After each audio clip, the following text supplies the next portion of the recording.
à tous et merci de nous retrouver pour le dernier numéro de la revue des Unes de cette semaine. Le président de la Commission électorale indépendante a annoncé récemment le limogeage de son ancien conseiller spécial Antoine Adou. L'Avenir, dans son numéro de ce jour, fait des révélations sur les raisons profondes de ce limogeage qui fait couler beaucoup d'encre et de salive. Selon le confrère, le désormais ex-membre de la CEI jouait à un double jeu.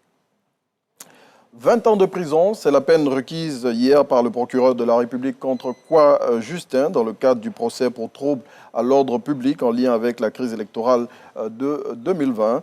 Selon l'Inter, le parquet a également requis à l'encontre du secrétaire général adjoint du Parti des peuples africains Côte d'Ivoire 10 ans de privation de droits civiques, 10 millions de francs CFA d'amende et 5 ans d'interdiction de séjour hors de son lieu de naissance. Plus de précisions sur l'audience d'hier dans le numéro de ce jour du confrère.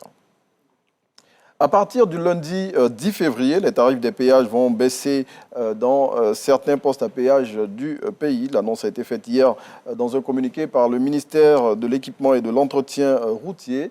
Et selon ce document consulté par le quotidien Le Mandat, les nouveaux tarifs appliqués pour les véhicules légers passeront à 1 000 francs contre 1 250 francs auparavant, quand les véhicules intermédiaires paieront 2 500 francs CFA au lieu de 2 750 francs CFA. Et dans la classe 3, les poids lourds, les autocars et les véhicules à essieu devront payer 3 500 en lieu et place de 5 000 francs. Quant aux poids lourds, autocars et véhicules à 3 essieux et plus dans la classe 4, ils débourseront désormais 5 000 au lieu de 7 000 francs CFA.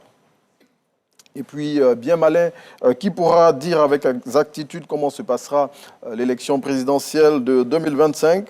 Selon Biche, toutes les inconnues observées actuellement ne permettent pas de se projeter avec optimisme sur ce que sera ce scrutin.